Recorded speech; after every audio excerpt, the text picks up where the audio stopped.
Hey everyone, Warmonster sent me in this little 2-bay multi-chemistry battery charger. Let's check it out, see if it's any good or not.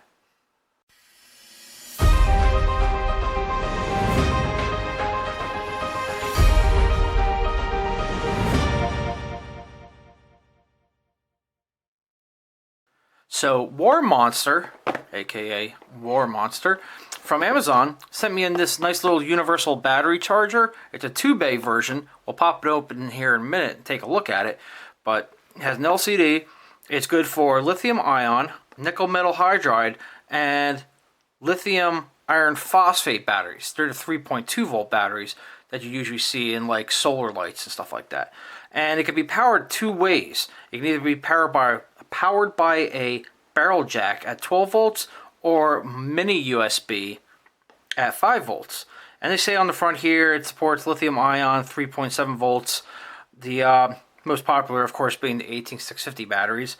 The really big ones, 26650s, and I don't think I've ever actually seen the 16340s. I believe it supports even more. Same deal with the lithium iron phosphate batteries, but they're rated at 3.2 volts.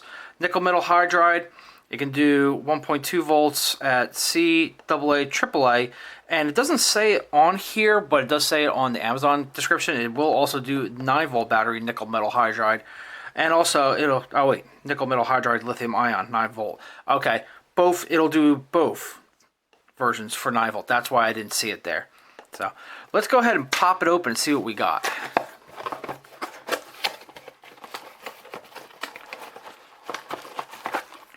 Got the unit itself and 2 tactile buttons. The screen has the regular little piece of plastic covering it. They're fairly good springs on here, and of course you can see your 9 volt for either the older version, the nickel metal hydride, or the new lithium ion version. And on the back of it just says universal charger. And all information that was originally on the front of this. Same deal. Nothing on the sides, and just your 2 connectors right here. You got your barrel jack for 12 volts and your mini USB for 5 volts. So let's see what else we got here. Yeah, that's all Chinglish. Actually, it's all Japanese right now, or whatever. Chinese. I'm not seeing English. Oh, there's English. Haha, there we go. Okay, so that's actually not half bad for seeing instructions, even though it's one page, just a little more detailed. So we'll get to that later. Now let's get back to the box, and there's another little cover here. And it looks like we get 2 cables. One being a mini USB, 2 regular USB. And let's open up and see. I'm guessing it's a 3-footer. Let me see here. 2.5 feet, probably about 2.5 to 3 feet, yeah. So they give you that cable. Oh, there's 2 more cables. And you get 2 barrel jack adapters. You get one for the car. It's not labeled or anything. And one for the home. And this one is output 12 volts at 1250 milliamp. And that's it. So let's move along. So first off, let's bring over some AC power. And let's plug into the other side of this. There we go.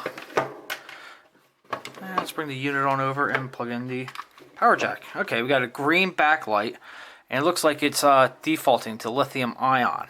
Let me zoom in here just a little bit. There we go. And it's saying ion ready. I guess that means ready. It's amazing what you can do with 8 character displays. Now, first we're going to try the nickel metal hydride version. I bought these brand new over at IKEA. I bought these from IKEA, brand new nickel metal hydride 900 milliamp hour AAA batteries. So let's pop in one and see what it does. Actually, before we even pop it in, let me just test the voltage real quick on my multimeter so we can get a good idea. And we are getting 1.310 volts, 1.31. So let's see what she does. And immediately woke up. So I'm going to angle a little bit better so you can see. It's currently running 1.4 volts, and it says it's charging the battery. And this is how long it's been charging for, about 58 seconds so far. Okay, now we're at 1 minute. It'll automatically wake up the screen. I can bounce back and forth, and I can see how many milliamp hours it is. And of course, it's set to nickel metal hydride. So let me straighten it back down, and I'm going to grab one of my batteries out of my vape, which is an 18650 battery. And let's see if it can handle multi-chemistry at the same time. Because right now it is set for lithium ion by default. This one automatically detected nickel metal hydride.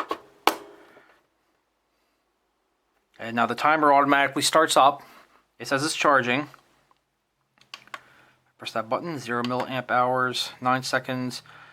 And now it's sensing the voltage that's in it. So 3.6 volts, 1.4. That's perfect. I love it. And I guess this is telling me it's 10% charged right now. What about over here? I guess I can't tell you that for that version. I don't know. Let me see here. Maybe that's just a lithium ion thing. Pull that out. Let's go on over here. Give it a few seconds. 0 milliamp hours. There's your timer. Okay, yeah. It's telling you about how much of a charge it has. So it's only about 10% charged. And then climb up. 10, 12%. It was coming up. It probably takes a minute or so for it to figure out what it's doing.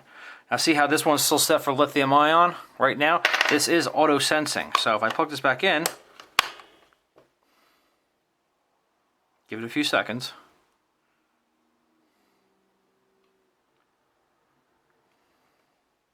There we go. It takes about 10 seconds and it realizes it's a nickel metal hydride battery and automatically adjusts itself accordingly. Now I do not have any rechargeable 9 volt batteries, so I'm only going to do a quick test on this. I got a regular Duracell 9 volt battery. And what's the voltage on this right now actually? Let's see what that is. This is 9.28. Yeah, it was negative. So this will probably say it's already charged or something like that, but let's plug it in and just see if it automatically figure out what bay it goes to, because I don't even know what bay it goes to. So let's switch it on over. And do not do this at home. If you do, only do it for a few seconds. Okay. You can only use just one. See how it's using both sides of the display? It thinks it's a lithium ion. Nope, there we go. It thinks it's a nickel metal hydride battery. 9.6 volts, 9.7. Okay, so you can either use 2 bays or you can use this, but you can't use both at the same time. I don't think so. So let's see here. Let's plug this in, because I don't think that's going to work. Yeah, it takes over. So you either can use 2 bays or you can use the 9 volt charger, but you can't do both at the same time. So that's as much as I'm going to put a 9 volt battery on there, because I don't have any rechargeable ones. Now let's test this using the USB version. So let's unplug this. Let's zoom out of here again for a second. And let's disconnect the AC power and bring this on over here. And I got a charger doctor plugged in here as well. And let's plug in their cable that they supplied. And bring in the USB power. Plugs right in. We are powered up. I'm knocking over batteries. So you can see it's only pulling 40 milliamps to keep itself ready and running here. Come on, get in the way. There we go. Now I can keep them in order. So let's go ahead and plug in this battery again and see how well it works. We can see the power kicking up just a little bit. 200 milliamp hours. Okay, looks like it's stabilized itself fairly well now. So it runs pretty good on one little AAA, but then again, that's not pulling that much power anyway. So let's put 1, because these can charge at 1 amp, the 18650s per bay. But don't forget, you're not going to see that on here, I'm sure, because it's going from 5 volts down to 3.6, so it's definitely not going to pull as much power. Give it a few seconds for it to figure out what it wants to do. There we go. Now it's actually charging. 0.8 volt amps. That's about right. Now let's go put the other battery in there too. see how that works. There we go. And again, give it probably about 10 seconds or so.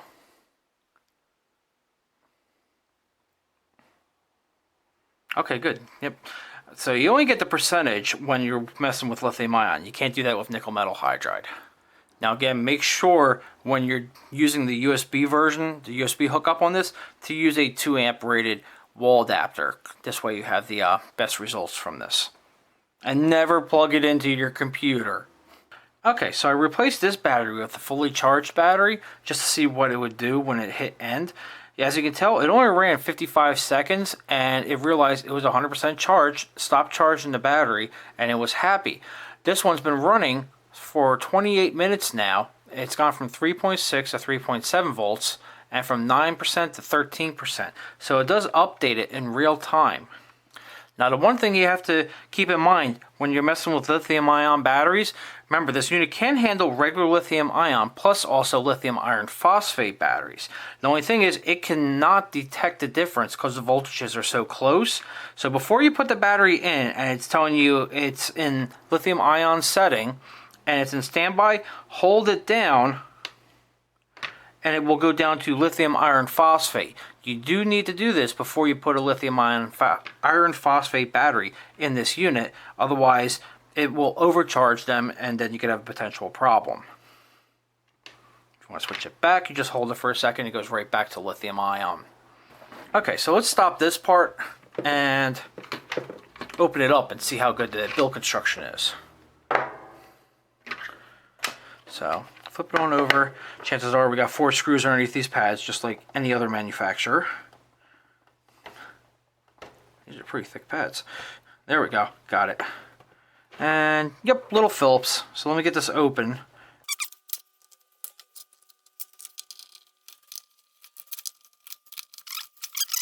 Get off me. Sticky little things. Okay, so let's take a look at the unit itself. Well, that came apart easily. Okay. Well, we got one big, let me get a flashlight here. One big chip here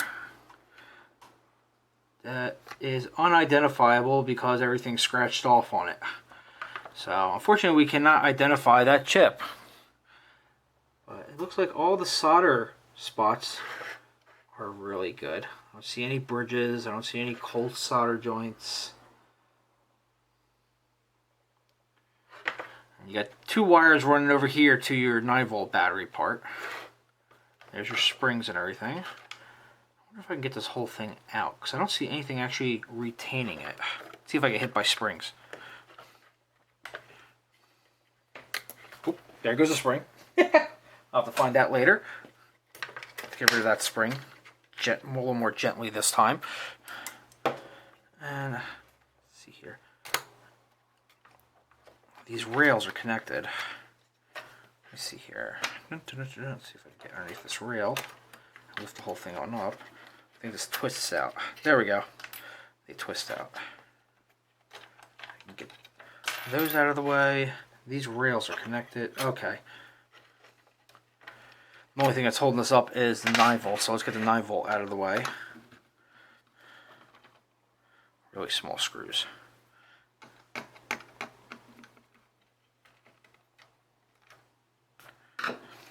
There we go. Now then. Aha. Perfect. Okay. So we got a 6-pin connector that goes to the display. You can see a little solder blob that controls that. Now the front here, there are 3 really big inductors. We can definitely see that. These small little ICs, they're all the same. We'll identify those in a second. That's your little click buttons. Okay, so these 3 chips are P-channel enhancement mode MOSFETs. They're using them as high current switches, basically. Probably 1 for each bay, and then 1 for the 9-volt section.